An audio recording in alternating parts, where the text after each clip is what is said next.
Buenos días, estudiantes. Vamos a repasar para la bimestral de filosofía. A estudiar. Bueno, entonces filosóficamente, ¿qué estaba sucediendo? Entonces le comento que nace un movimiento más bien religioso que dice la patrística. Fue el primer intento por unificar los conocimientos de la religión cristiana y establecer el contenido dogmático de la misma junto con la filosofía, a fin de dar una explicación lógica de las creencias cristianas y defenderlas ante los dogmas paganos y las herejías. La patrística, un movimiento religioso, unos padres que se dedican a escribir cartas, defenderlas a través de estos escritos con dogmas. Dogmas significa con verdades bastante radicales sobre la religión, porque pues no podían permitir que se contagiaran de otras ideas diferentes al cristianismo y se hablara en contra de ellas. Padres que representan esta patrística. Y pues hay una gran influencia entre lo que es Platón y Aristóteles en esta época. Platón, el discípulo de Sócrates, pero es que lo que pasa es que la filosofía del medioevo toma los elementos que le sirven de Platón y que le sirven de Aristóteles. ¿Qué le sirvió de Platón? Hablar del mundo, hablar del alma, que el hombre es cuerpo y alma y que el alma necesita purificarse. ¿Y qué tomaron de Aristóteles?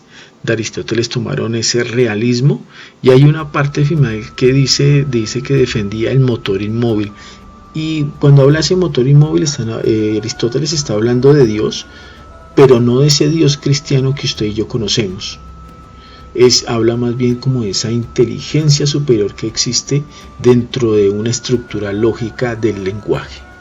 Entonces, como Aristóteles en su método de la lógica establece cómo las leyes del recto pensar, para la teología ese planteamiento estuvo bien hecho, estuvo bastante anillo al dedo para poder crear la teología, o para poderla escribir en este caso.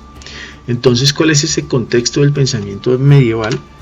Hay una influencia helénica, del platonismo al acercamiento a la filosofía árabe y al aristotelismo. Ojo, porque hablamos de los helenos, es de los griegos. También los padres de la iglesia instauran el dogma cristiano, y esto hace de que haya una interpretación de la Biblia, que se hable de fe y razón, pero que al mismo tiempo se trate de separar la fe y la razón, porque hay que entender cómo es el elemento religioso acá. Hay una palabra que se llama escolasticismo, que son las ideas del aristotelismo en esta época. Con el pensamiento medieval, entonces aquí tenemos una caricatura que nos muestra a Aristóteles y nos muestra a Platón llevando los hombros cada uno. Platón en este caso lleva a San Agustín y Aristóteles en este caso lleva a Santo Tomás. ¿Por qué se caricaturiza de esta manera? Porque San Agustín toma la filosofía de Platón, Santo Tomás toma la filosofía de Aristóteles. Entonces Santo Tomás forma su pensamiento teológico con la lógica aristotélica, y San Agustín fundamenta sus ideas filosóficas a partir de las ideas de Platón. Bueno, entonces aquí se retoma el pensamiento clásico para fundamentar en el pensamiento medieval. Bueno, una frase de San Agustín dice: debes vaciarte de aquello con lo que estás lleno para que puedas ser llenado de aquello de lo que estás vacío. San Agustín, una biografía bastante interesante, porque él, antes de ser religioso, estuvo por todas las sectas religiosas, estuvo caminando por muchos lugares de Europa buscando cómo vivir la vida, digámoslo de esa manera, y pues encuentra una verdad, encuentra un camino, y en este caso la religión es la búsqueda de Dios. Debes vaciarte de aquello con lo que estás lleno para que puedas ser llenado de aquello de lo que estás vacío. Bueno, entonces, ¿cuál es ese fundamento de la filosofía de San Agustín? San Agustín, entonces hablamos del maniqueísmo, el cristianismo y de Plotino. Plotino es una reinterpretación de la filosofía de Platón. El maniqueísmo pues es un pequeño movimiento intelectual del que San Agustín hizo parte. Tener unos conocimientos, más bien unas posturas éticas de la realidad. Entonces habla desde San Agustín su teoría del conocimiento, desde lo sensible, la racional, la contemplación y la iluminación.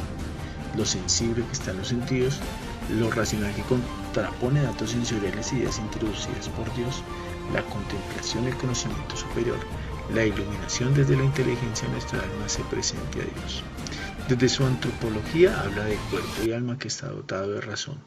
Estos elementos son tomados de la filosofía de Platón, pero son reinterpretados. San Agustín le da a Platón y le parece interesante lo que él dice en cuestión de alma y cuerpo, donde pues el alma es la que se salva, pero el cuerpo es el que se queda en la tierra.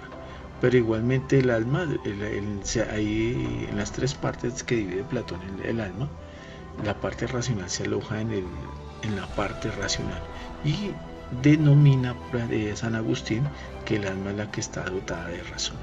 Y como está dotada de razón, reconoce la inteligencia de nuestra alma que hace presente a Dios. Así como hay una idea de perfección, la perfección, en este caso la idea perfecta, es hablar de Dios. Por eso es que aquí hay una cuestión de teoría del conocimiento, de esa teoría que marca San Agustín de la iluminación, la contemplación. O sea que pensar en Dios es racional. ¿Pero por qué es racional? Porque pensar en algo perfecto determina que Dios existe. ¿De acuerdo? Él no habla en ese elemento de que por los sentidos conocemos a Dios, no, lo conocemos por la parte racional, pero le adiciona la contemplación y la iluminación dotada de elementos de la razón, y que esa razón está alojada en el alma.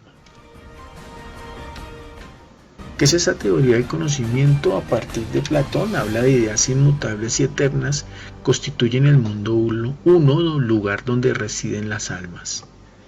Para San Agustín existen en la mente ideas inmutables, eternas y la idea de un ser perfecto, lo que les estaba comentando en la diapositiva anterior. Claro está que es que para Platón también existe una idea perfecta, en este caso es la idea del bien. Para Platón la idea del bien, para San Agustín es el ser perfecto, que en este caso es Dios. ¿Cómo es esa antropología? Antropos, lo que podamos decir del hombre, antropos. El hombre es cuerpo y alma. Y San Agustín retoma esa idea, reinterpreta a Platón, el hombre es cuerpo y alma, pero es creado por Dios. Platón cree en el mundo 1, en el mundo 2, en el mundo 1 donde están las almas, en el mundo 2 donde están las cosas reales, pero San Agustín reinterpreta esta teoría, el hombre es cuerpo y alma, pero es creado por Dios, porque hay que dar un origen teológico, una justificación teológica en esta filosofía medieval. Entonces pasamos a Santo Tomás. La mayoría de los hombres parecen vivir de acuerdo a sus sentidos más que de acuerdo a su razón. A pesar de que Santo Tomás toma esa filosofía de Aristóteles, esa lógica aristotélica, y lo que hace es acomodarla, utilizarla para crear esa teología que es lo que se fundamenta la ciencia religiosa.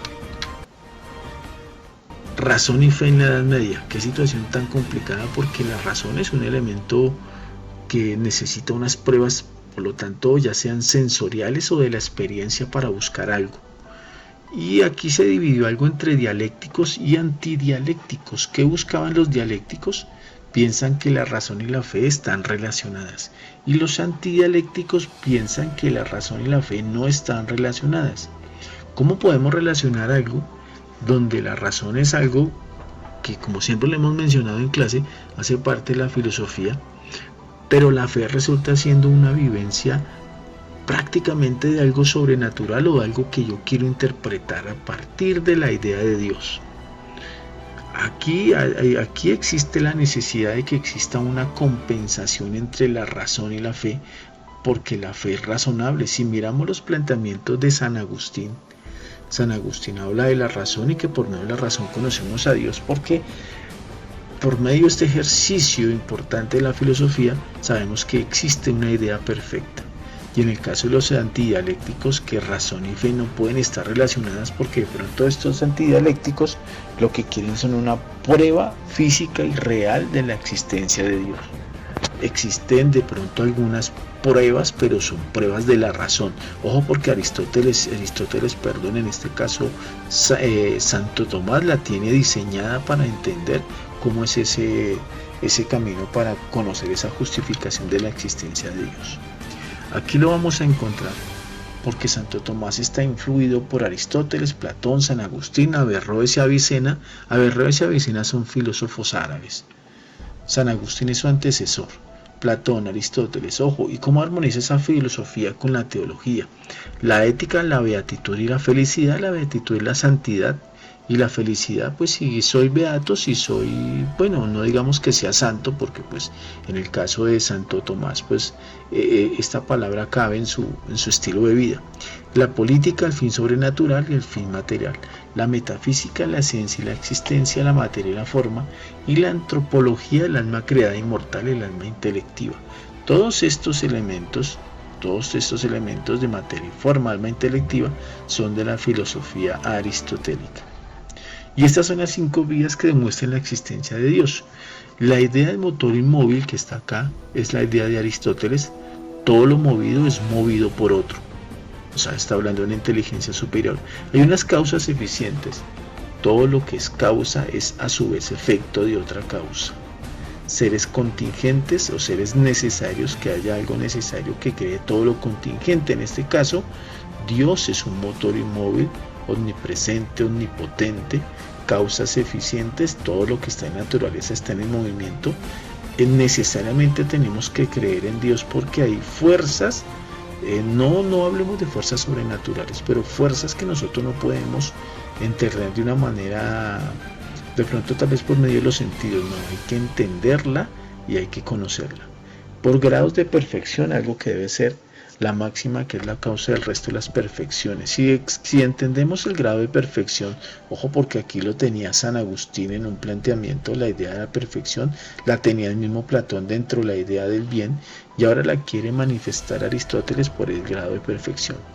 Y el orden en el mundo, ser inteligente que dirige las cosas naturales a un fin, o sea que Dios tiene el control del universo.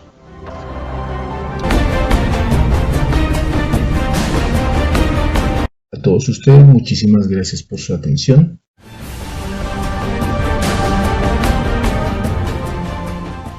Nos vemos en el encuentro Zoom. Les deseo una feliz tarde.